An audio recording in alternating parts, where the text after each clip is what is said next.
sometimes existing in spaces where you were not welcome or not expected, that is part of the revolution. So just create and exist in spaces that were traditionally not meant for you. Bonjour, welcome to Wide Walls, a podcast where inspiring educators, researchers, designers, and innovators share their personal journey and their vision for creating better learning experiences for children. My name is Mathieu Penaud. I am a product manager and learning experience designer, and I am passionate about the role of design and technology in education and learning, and the humans behind it. If you find this episode insightful, share it with your friends and colleagues and give us some stars on your favorite podcast platform. Thank you very much for your support and for being part of the conversation. And now, let's welcome our guest. Welcome everyone. Today I am very excited to discuss with Dr. Sonia Tiwari, a fantastic learning experience researcher and designer. After starting her career in the gaming industry as a character design artist, Sonia pursued a PhD in learning, design, and technology at Penn State University, where she is now an adjunct professor of learning design. Sonia's current research explores the ethical design of virtual influencers for children. And she is, in fact, the creator of the world's first virtual influencer designed for children's education. As an extension of her academic research, Sonia offers learning experience design consultations to EdTech startups, educator entrepreneurs, learning designers, students, and other education innovators. She also volunteers as a play ambassador for the Genius of Play for the American Toy Association. Sonia is also one of the judges for the Children and Family Emmys. That's exciting. So storytelling, visual design, AI for children, many topics to talk about today. Sonia, welcome to the show. Thanks for having me here. I'm a fan of the new podcast, so happy to be part of the series. Thank you. And we're going to start with some rapid fire questions. And the goal is for you to answer as fast as you can. Maybe sometimes we'll be able to elaborate a little bit. Mm-hmm. And we'll start with, where did you grow up? India. And where do you live now? In Campbell, California. And what was your favorite game as a kid? Lego. Oh. And your favorite TV show as a kid? Tom and Jerry. Oh, well, that's fun. And what would be your favorite kids brand today? I think it's still Lego. Still a fan. Interesting. We can talk about that in the podcast. Who was your favorite teacher? That would be Miss Nilima Bias. She was our language teacher, Hindi language teacher. And what made her so special? I think she was very fair and impartial, and she did not label students weak or strong. She was just there to help everyone. Nice. What is one thing that all kids should learn at school? I think creativity, because we only traditionally apply it to arts and crafts, but creativity is bigger than that. It applies to all disciplines. Agreed. And what is one thing that all adults should learn at work? I think just more kindness, because as adults, you don't know what other people are going through. So just treating everyone with respect, even if it means laying them off, just doing it with respect. So yeah, respect and kindness would be big. I love that. What is a skill that you're the most proud of? I think character design. I can break down complex subjects by imagining components of it as characters. And what is a creation that you are the most proud of? I think the virtual influencer that we'll probably discuss more later. Yeah. That's the project I'm most excited about. Awesome. And so what is the latest thing you did for work? I think it would be designing a course on content management, and then pulling it out of the typical higher ed scenario. So just bringing in examples from somatic learning like yoga classes and fitness classes and, maker spaces. So courses just completely reimagined, because it's no longer whiteboards and chalkboards and just sitting in classrooms. So reimagining that kind of course was fun. Oh, wow. So interesting. That's also something else that I would love to dive into later. Sure. And last question, what is the latest thing that you did to relax? I'm getting the yoga teacher certification. So as part of that, just meditating more often. So yeah, meditation has been yoga nidra and guided meditation specifically. Yeah. Ah, wonderful. I actually have a yoga class like later today, so Oh, nice. I get some inspiration from you. And so, when I describe your experience and the project you've been working on, and just like your overall journey, how do you feel when you think about where you started and where you are now? I think the part I'm most happy about is that I've stayed true to myself even when I pivoted from game design to education. And I also feel like your trajectory, your career trajectory, you can only reflect on it in hindsight. You can't, a lot of young people spend a lot of time planning in advance, projecting and planning, but the world changes, like AI is changing things right now. And LX design, when I was a kindergartner, no one knew what LX design was, right? So you can't aspire and say that, oh, one day I'm going to grow up and be an LX designer or whatever. So I think we can hold on to our core values. For me, it was just being creative and being emotionally expressive. And I got to do that in game design as a character designer, and then in education, working with children, designing learning experiences that do involve a lot of illustration, animation type of visual work as well. So, yeah, just I think I've stayed true to that creative and curious kind of personality. Nice. And for those who are not familiar with the term, so LX is for learning experience, right? So learning experience Yeah. design, LX design. And what brought you in the first place to character design and game design? So I'm dyslexic, and I actually got diagnosed after I was done with my master's. So it was like, oh, what a missed opportunity.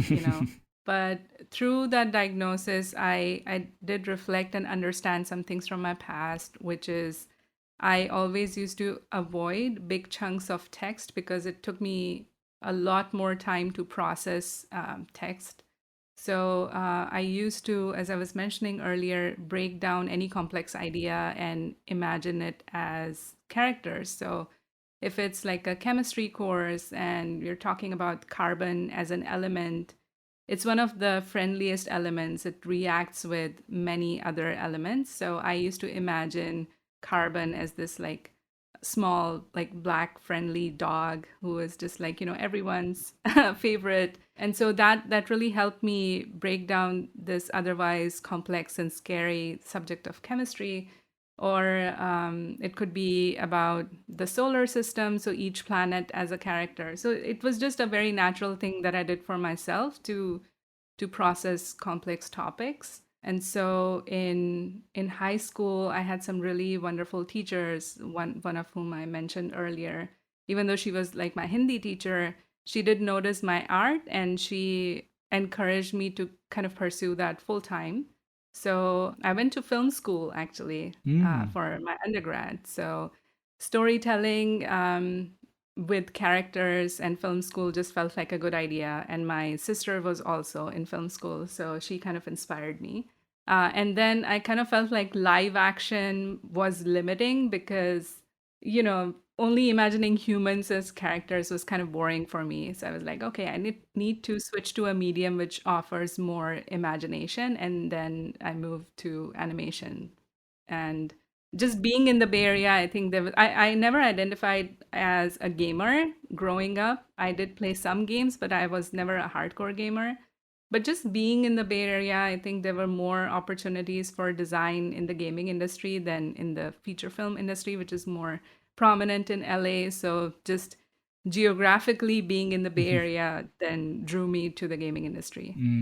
I see. Such an interesting trajectory. Right. And one thing that I find interesting is just a little thing, but the mentor, like the person that saw that potential in you, that interest that you had, and kind of was able to orient, like direct you to the right place. That sounds like such a pivotal moment for you. Yeah, and it was also amazing because in India, at least, I mean, things are changing now. But when I was growing up, even in private schools, our classrooms were really crowded. Like in elementary school, I remember we had 75 students in one class at a time. And Wow. with only one teacher. So kudos to that teacher, Miss Bias, that she was able to identify individual student strengths even when there were just so many of us. She still knew everyone personally and everyone's skills personally. And so, yeah, that was a big gift. And maybe that also kind of inspired me to, pay it forward for my students now. Wow, that's awesome.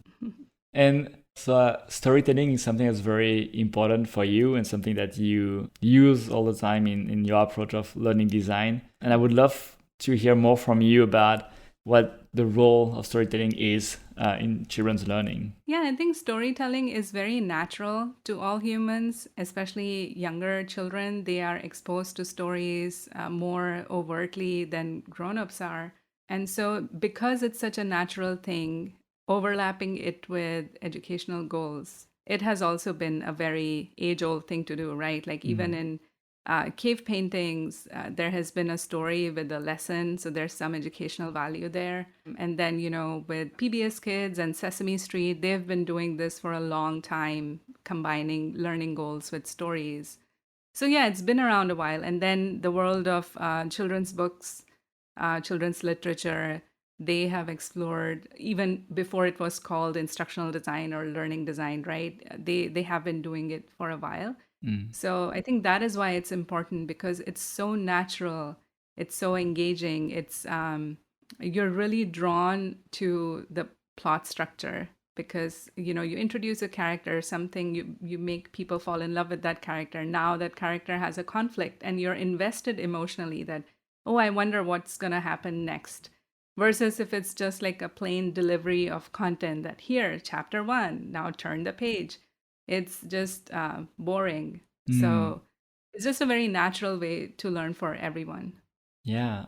And so then I have a naive question, and I mean, I have some elements of response, but would love to hear from you. But why don't we have more storytelling at school? It's just that it's a resource challenge sometimes because we get ambitious in terms of the amount of curriculum that we need to cover.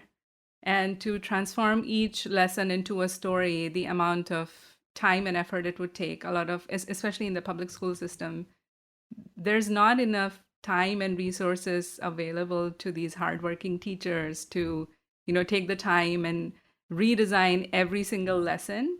So what usually happens is that, there's a workbook, there's the standard structure of a lecture in class followed by some worksheets that you practice in class, and then there's some take home. So the school system in general is so old and needs a complete overhaul, but it has already spread across the world at such a scale that to do redesign it systematically is going to take a long time.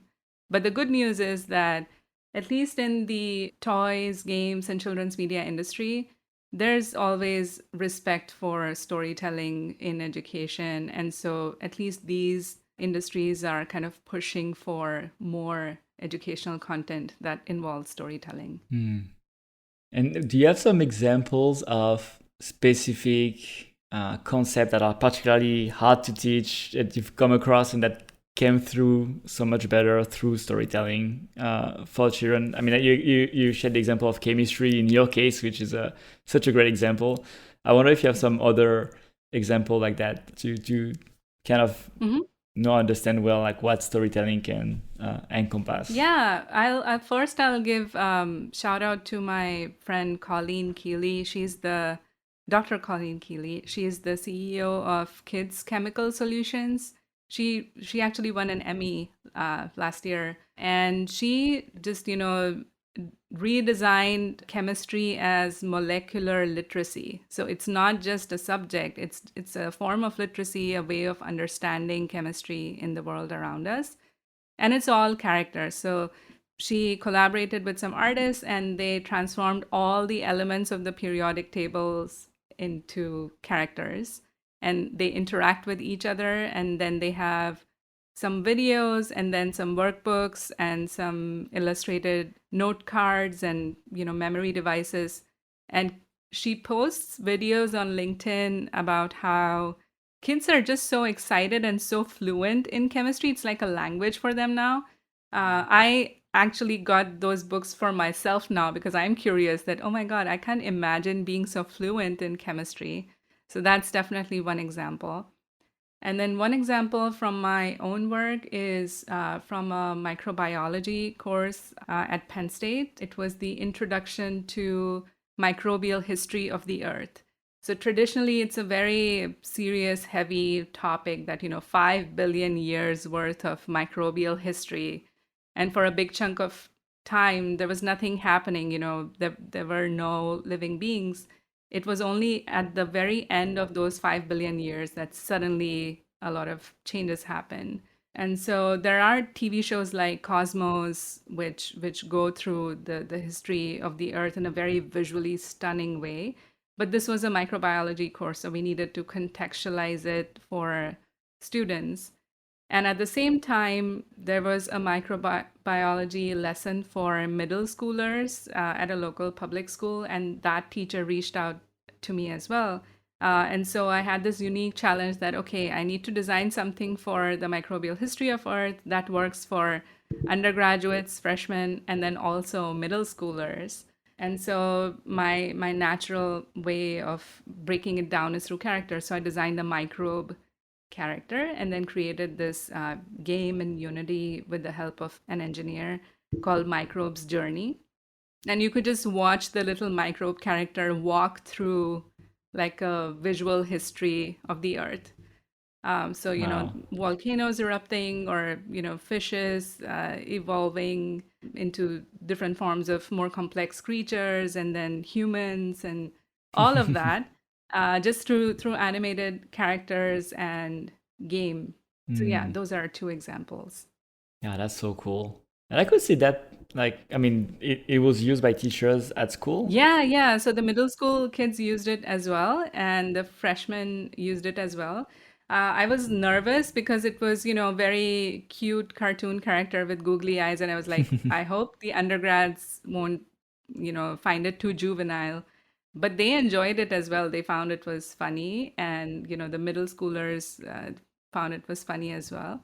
And I used my visual design background to kind of understand what kind of games and media both these audiences are exposed to, used to, and appreciate. So like Among Us was really popular in the middle school age group, right? So that kind of illustrative style worked for them versus I would say if it was high schoolers, maybe something more manga realistic sort of Fortnite sort of visual, Mm. 3D might have worked better. So there's also some visual research involved besides the content research, which was in collaboration with the subject matter experts like the microbiology professors and the science teacher.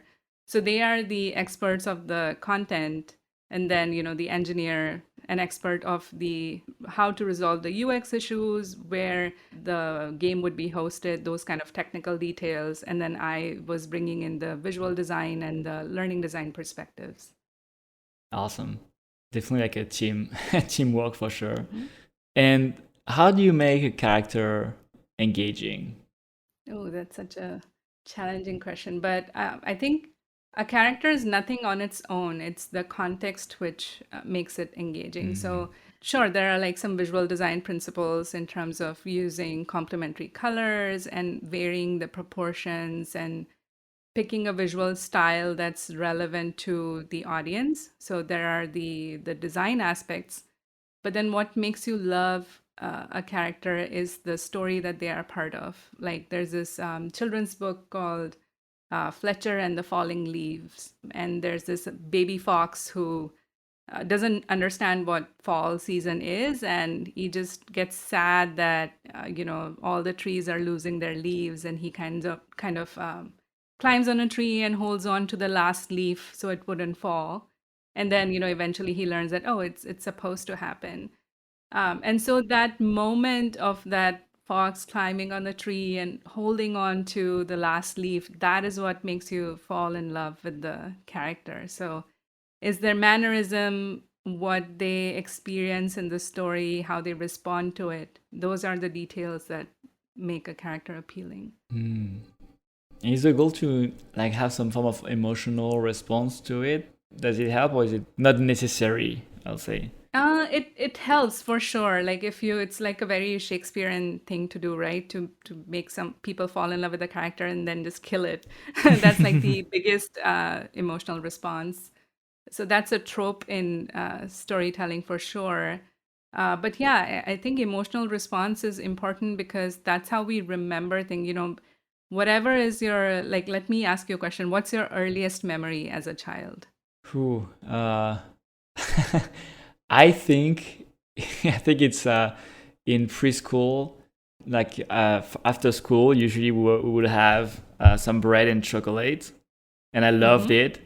And there was that one day where it was bread and cream cheese, and I did not like the cream cheese at all. And I very vividly remembered being so disappointed that it was not the one I Right. liked, and I was not See, going there there's an often. Yeah, example, right? That yeah, you, after so many years, preschool was so many years ago, but you still remember it because of that emotional response, whether it yeah. was like looking, the anticipation that, oh, I'm going to get that, and then the disappointment that, oh, I didn't get what I was expecting. Hmm. So it's the emotional response that has kind of assisted solidify that memory Mm. for such a long time. So when it's an emotional response, you care for it more, you remember it longer, versus when it's just, there are so many educational games or illustrated books where you're right, like you don't, the character just like delivers information. It's kind of like that annoying Clippy in Microsoft Word, right? It's a character, sure, but you're not connected with it emotionally because what's Clippy's story? That's what I wondered about as a kid. Yeah. That, oh, this stupid paper clip, what's its story? Where did it come from? Does it have like a family of paper clips or other office You should supplies make a or movie whatever? about it. Yeah. Yeah, the world's least watched movie, Clippy's backstory. Yeah, but see, that's why you Mm. didn't have an emotional. That's why it kind of became annoying for Mm. many people that, oh, this character just shows up and asks me questions. There was no story behind it. There was no emotional connection there. Mm. Yeah. So I appreciate that you brought it up that, whether an emotional connection is required or not. Yeah. I can see that. And how do you make those characters, just digging a little more into character design? How do you make them relatable to a large audience? Because when you design them, you might have a lot of students with different experience, cultural Right. backgrounds, all of that. How do you make characters that, yeah, that are relatable for all of them? There are kind of two philosophies in the art community about it.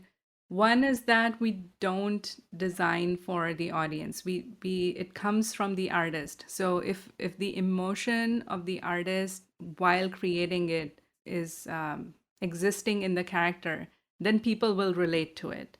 Most of the, if you look at all the, like Margaret Keane with the big-eyed illustrations, for example, it was her emotion. She didn't do like an audience survey that, oh, would people like to see big-eyed character? She just went ahead and that's what was inside of her and she just expressed it this way. And then people responded to it, or like Monet's paintings of the lily pads and the lotuses, again, he just went around, looked in nature, whatever had a connection with him, he just painted that. So that's one outlook, that you design based on your own emotion and your own understanding and expertise, because kids are not always capable of articulating what they need, that this is where I'm struggling and here is where I need help, can you design a game for that? No kid can articulate that, right? So one philosophy is to like a top down approach, that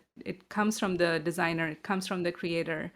And the other approach, which is more popular in research, is just to understand, like do an extremely thorough audience analysis, really try to understand their tastes and their, and then again, we run into the challenge that you pointed out, that if the sample size is really big, then you cannot narrow it down and design for a very specific context.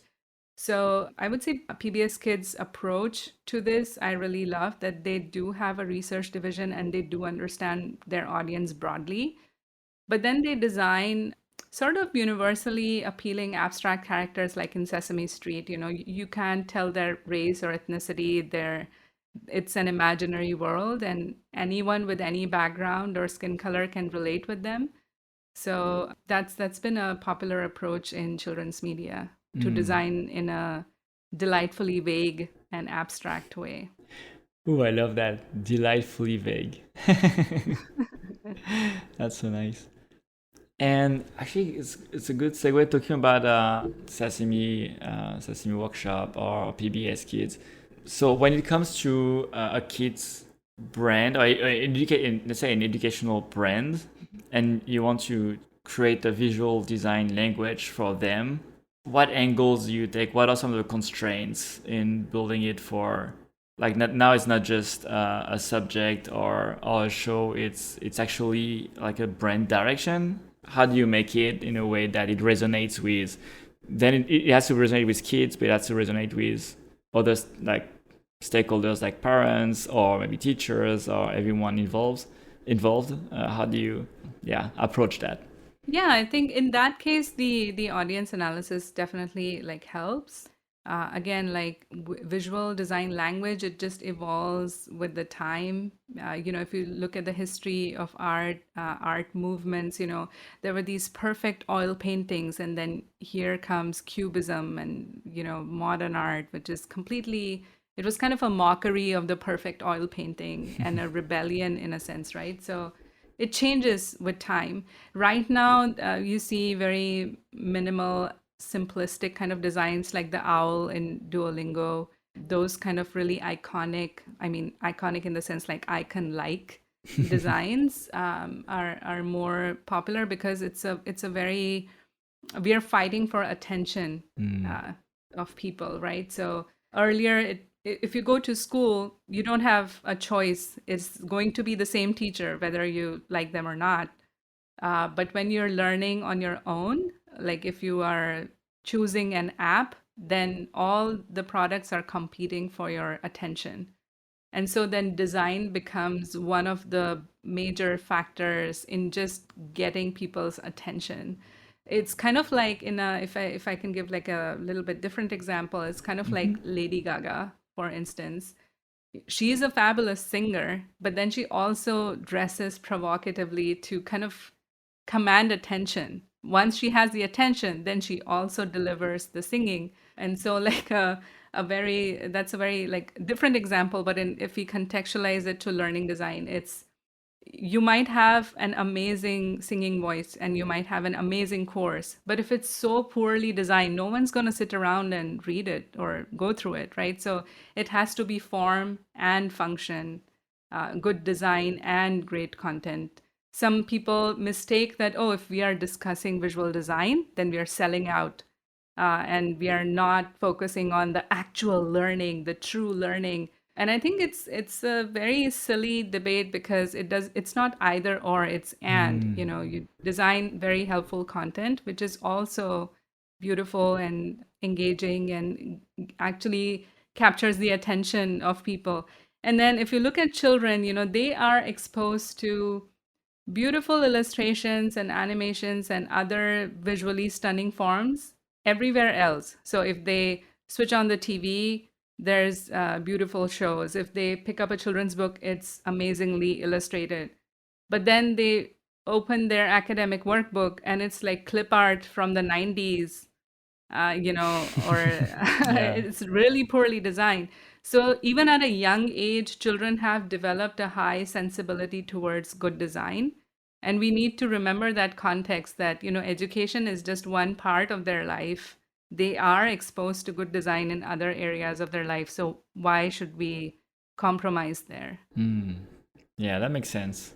I can totally see that vision that some people may have, that it's either you have to focus on the learning and visual is not that important versus or it can even be distracting, right? Versus something Right. that's really I mean, I nice. do Yeah. get that, it's kind of like a toothbrush, right? If you add like LED lights to a toothbrush, it's pointless. Like, what does it do? It looks cool, but it's not serving the purpose of oral hygiene.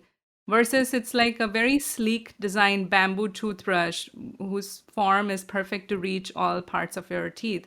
That's an example of, great form and function, good for the environment. So that's the version I would like to see for LX design in the future, that great form, great function without compromising on any values. So thoughtful design, not just throw in bells and whistles just because.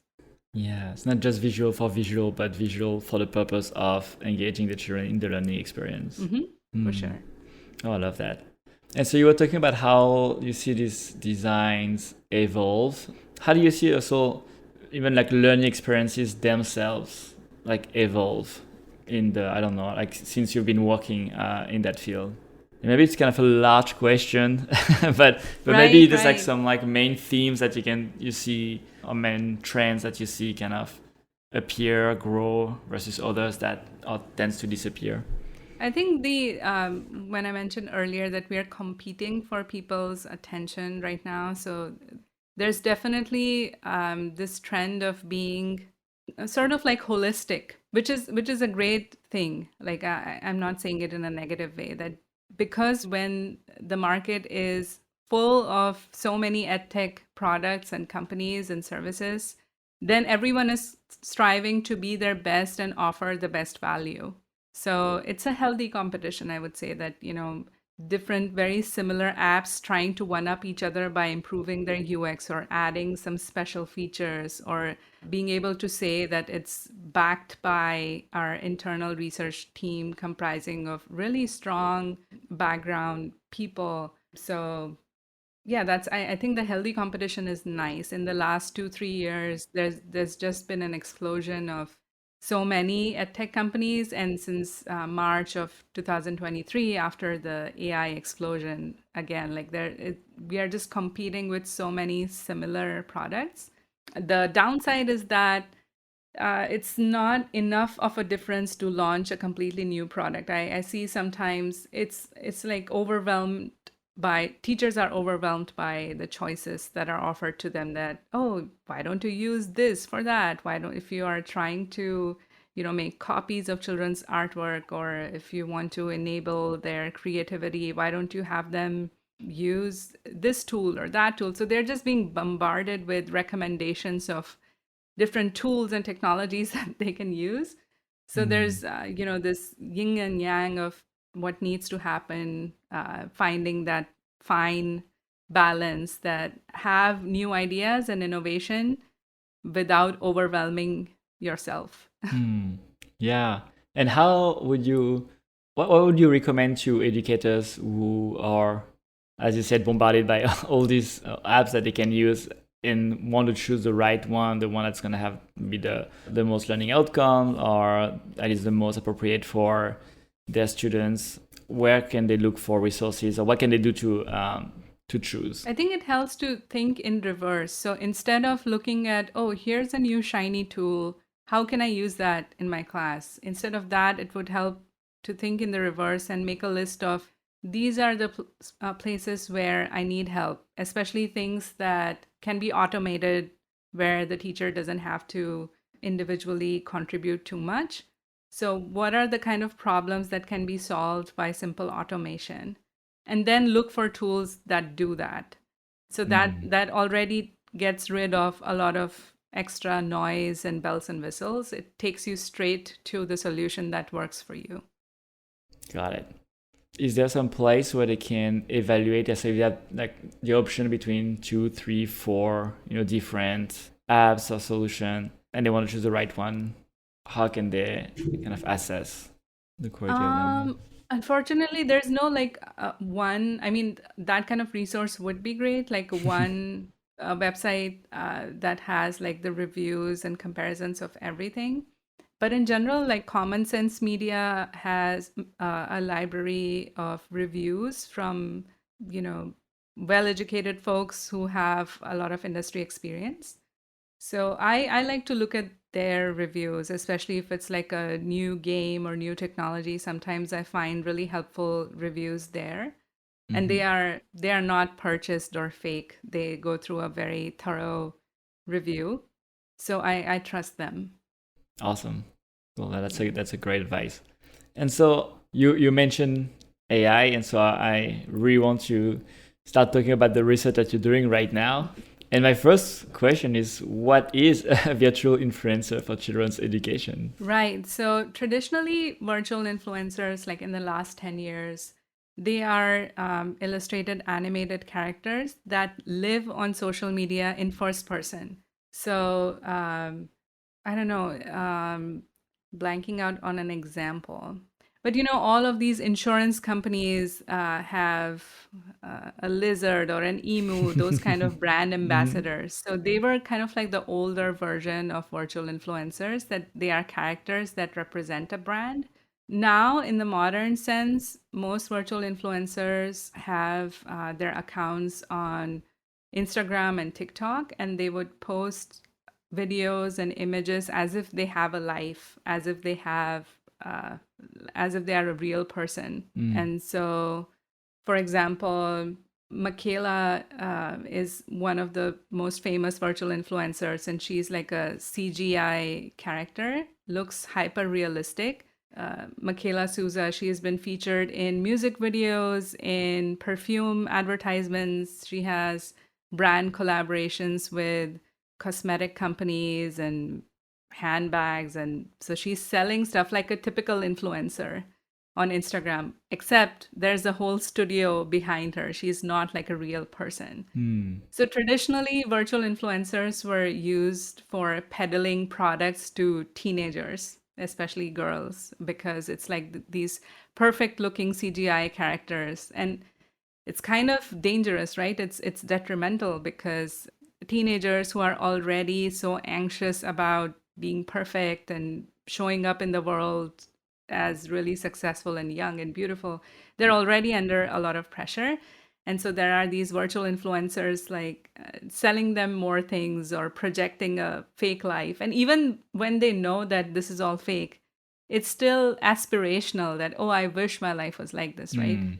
So then I had this idea. I was just researching digital twins and virtual influencers and how identities influence young people. And so then I came up with this idea that, what if instead of just selling products, we used the power of virtual influencers to share something educational and, not worry about the advertising or showing that you have a perfect life, but just like television industry or film industry has done in the past, give a glimpse to children of their own life in the form of a story. And so that's where I came up with this idea. The character that I designed, Oki Pie, it's like a heart-shaped 7-year-old girl. So again, like abstract characters Mhm. like Sesame Street. And so now I'm building the world of this character, and later this year, I'll be launching one by one pieces of her story on Instagram. And each post will essentially have a short story because Instagram has also increased their word limit for the caption. Mm. So in the caption now, it's possible to write a longer piece of text and then accompany it with video or images. So I think it's a nice free platform for educators to start experimenting with this idea of creating a virtual influencer to directly reach out preteens or even elementary teachers, because there is a strong community of teachers on Instagram. Mm.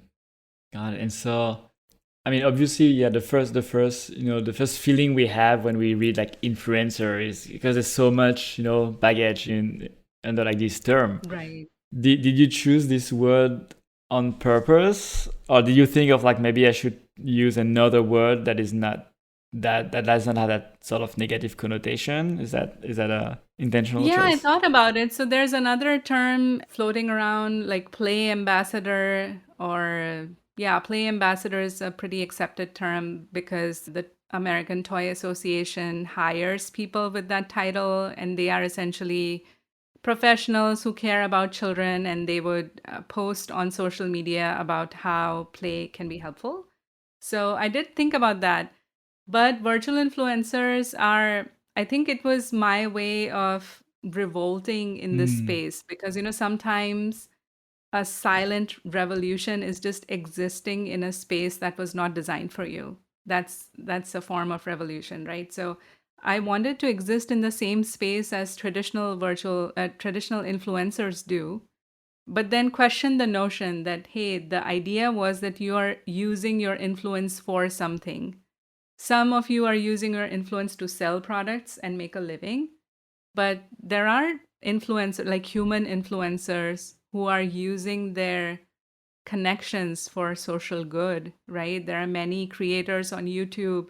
Again, then shout out to one of my friends, Danny Joe. He has a YouTube show called Danny Joe's Treehouse, and him and his wife, they produce the whole show in their basement. He designs all the puppets and props, and they both, they have background in education. They've been teachers, and they both are just creating this show without any external funding. Like, they're doing it out of joy, out of their own passion.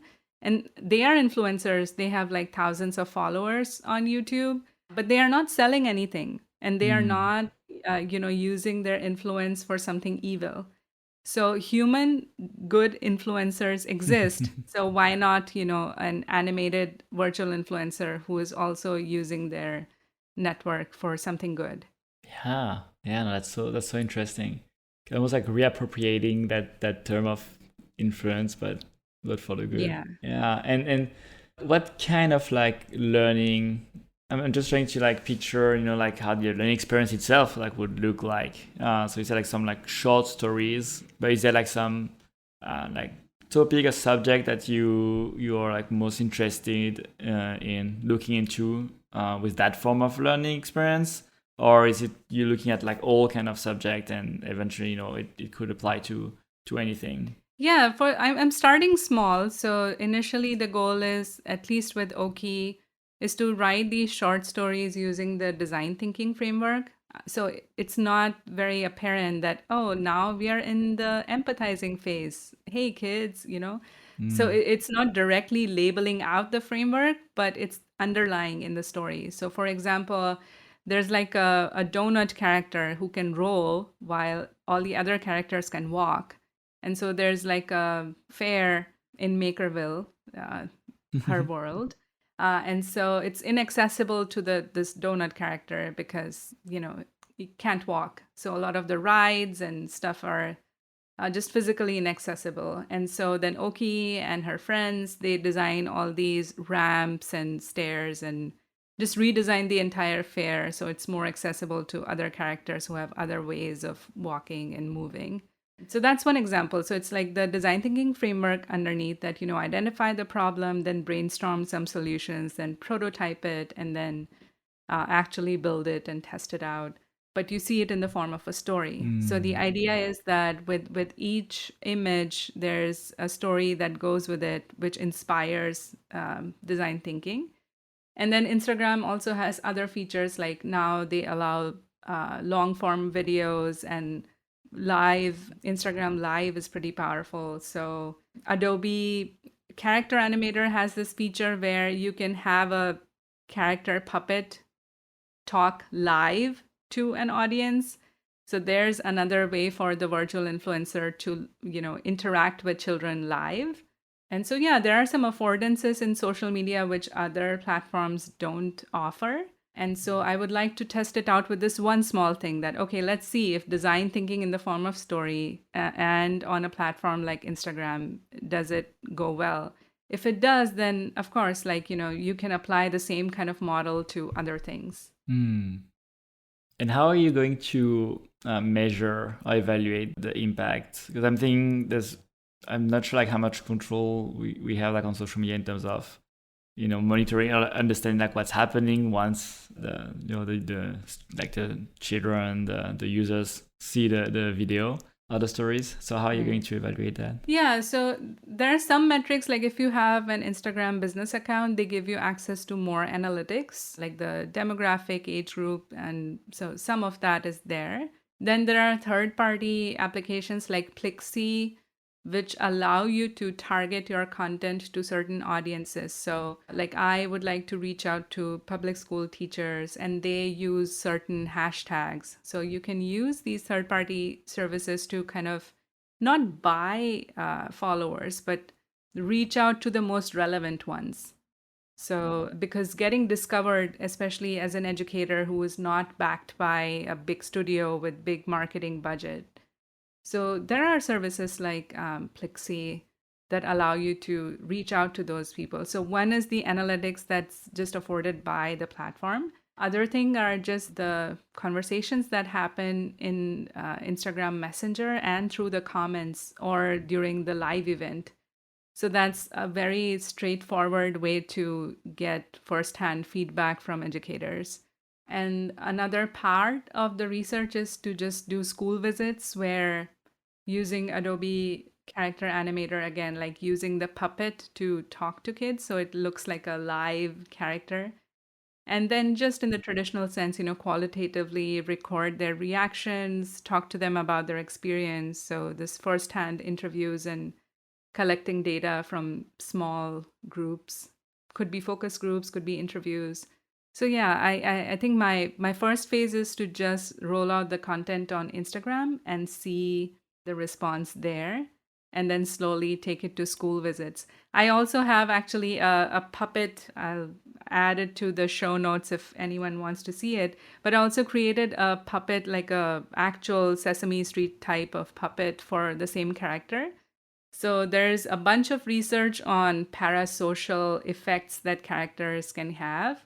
So when you see a character talking to you live, whether it's a digital puppet or an actual fabric puppet, it just young children connect with it more rather than just watching a linear media like a show. So that kind of parasocial friendship is another thing I'd love to study, which again, virtual influencers lend themselves to that kind of friendship, right? Because they're talking in first person, they're talking to you directly. Yeah, and so you can take advantage of multiple media and ways to interact with the character. Right. And have you considered, since it's also born, I imagine, from the fact that now we have AI and it's like new possibilities, in the longer term, is the goal to create like a personality, a character that's entirely based on generative AI and could, have its own conversations? I mean, like build up that character so that, children could, teenagers or anyone could be and have that one-on-one conversation with that character. Yeah, so there's one character, Furwee, FURWEE.ai. That's exactly that, what you described. It's a AI character. It's like ChatGPT, but animated character.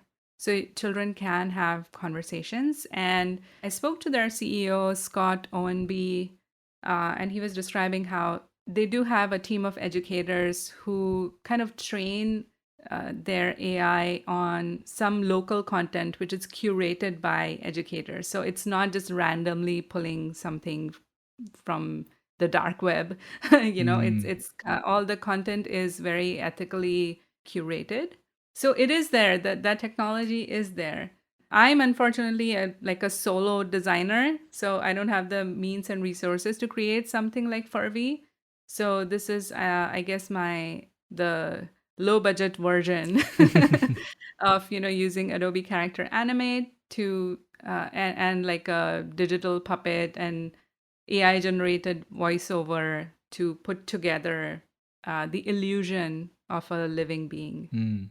I think That uses AI as well. The using the voice and using the puppet to mimic some animation on the spot, that uses AI as well. Yeah. And that's only recently that we were able to do this kind of, I want to say, tricks almost. But yeah. And I think AI has been around. So this feature in Adobe Character Animator has been around for a while. The generative AI aspect is new, where you can create something like the AI's ability to think and act on its own. That part is newer. It's kind of the combination of it makes it like so powerful. Yeah. And I think it's important to have the research aspect of it, because I feel that so many of these initiatives, organizations, or tools that are built of generative AI or AI in general that are targeted at children with educational purposes, but maybe not with enough research backing those projects. And I'm not targeting like furry at all because I don't know how much research there is, and maybe like a lot, of course, of educational research. But there's definitely in the space of edtech and all that is created, Right. that is moving so fast, like a need for that research. So I feel Right. that it's like kind of making that bridge between the industry and the research. Yeah. And then in the same sort of set of examples, I'd also like to mention Sarah DeWitt at PBS Kids. She's the VP of PBS Kids Digital. And so she's been, I think her version of using AI in for children's learning experience, I really appreciate. So, for example, PBS Kids has two shows, Eleanor Wonders Why and Lila in the Loop. And so Sarah and her team have researched how we can make television shows interactive using AI. So you can stop the character and ask them a question as the show is going on. Wow. And so, yeah, they tested these two shows and they had some really positive insights that, children were able to learn more when they had the ability to ask the characters questions and then get answers in real time. Wow. I can imagine you mentioned Tom and Jerry at the beginning, stopping Tom and saying, Yeah, "Why are don't you hit him chasing?" yet. uh, Right. oh, that's so Or interesting. asking Clippy, hey, what's your story? Yeah.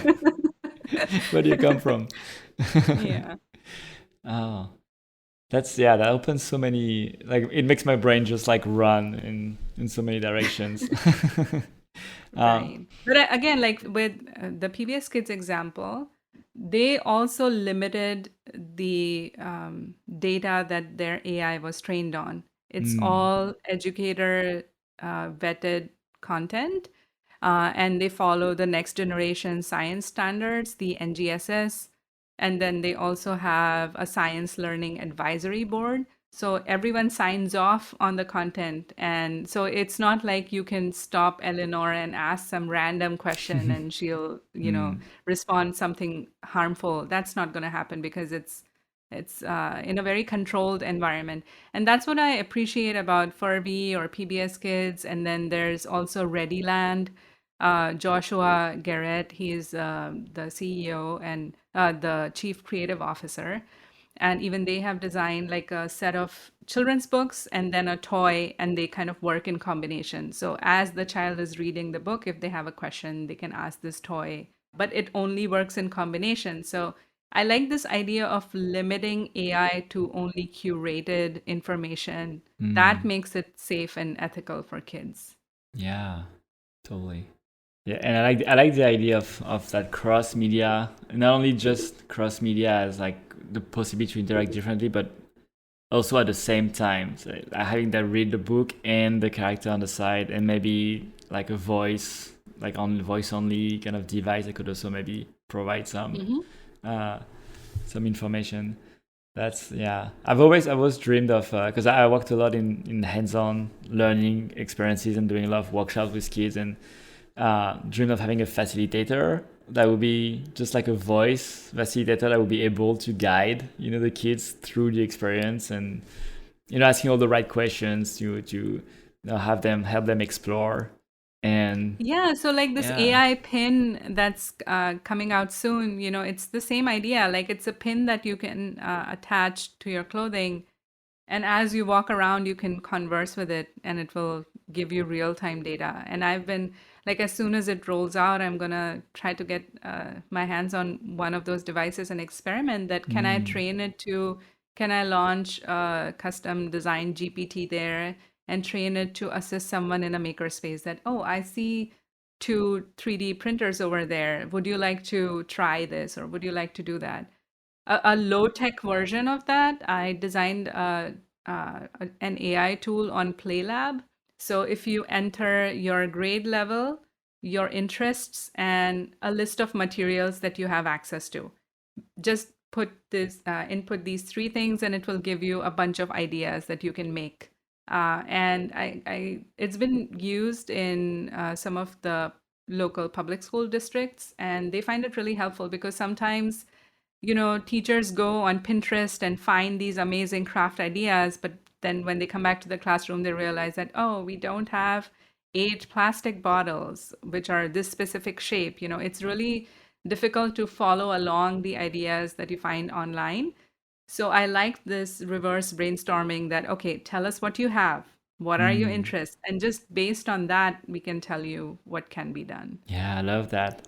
And can you just remind us? I love PlayLab. I think it's a fantastic platform. But just remind us like what PlayLab is. Yeah, so PlayLab is allows you to create your own AI tools or chatbots. So chatbot is the one where you would have back and forth conversation. An AI tool is kind of the example I gave you, where you just input something one time and it will give you an output one time.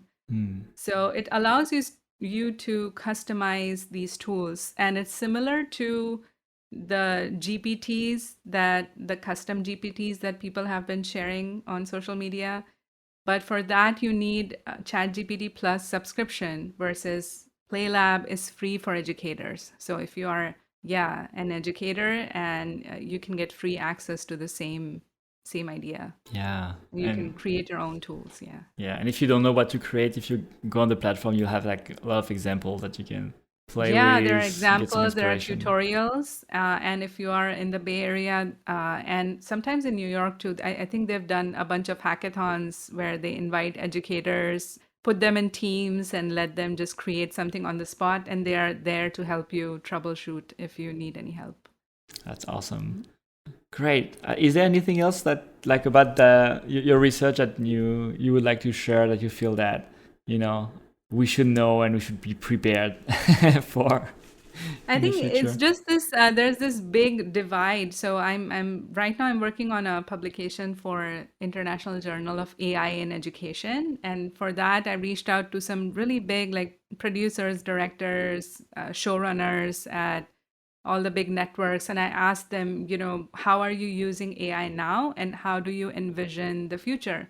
So there's like these contradicting responses that I gathered. One is, very hopeful, pleasant future that, oh, here are some positive examples. And then on the other hand, it's just, just fear of AI that, no, it's going to ruin kids and it's going to. But the thing is, whether you like it or not, it's here. So either we adapt or, we just let it consume us. And I'm a firm believer that, as makers, as creative people as we are, we, like I said, sometimes existing in spaces where you were not welcome or not expected, that is part of the revolution. So just create and exist in spaces that were traditionally not meant for you. That's re-inspiring. Love it. I'd love to end this podcast with a question that is, if you could design a school around one thing, what would that be? I think it would be around agency, letting children choose their specialization sooner. So traditionally in high school or late in the middle school, you get to pick some electives, but you get to, that's a point very late in the game. I would say, even early on, like, take the example of Billie Eilish. She was homeschooled and her mom identified pretty early on that, both her kids were super into music, very talented. So their whole curriculum in the homeschool environment was built around music. Now, they got lucky that they had the kind of parents who could afford to do that. Most parents, can just give up their jobs and just devote themselves to homeschooling. So then the school system ideally should offer those kind of choices and tracks pretty early on. And the public school system definitely needs a huge reform. Awesome. Agency. That's a good one. So where can people find more information about you and your work? I'm active on LinkedIn. Yeah. So look me up on LinkedIn, and then my website, soniatiwari.com. Awesome. Well, Sonia, thank you so much for taking the time and sharing all of your experience and insights. It was fascinating. Thank you.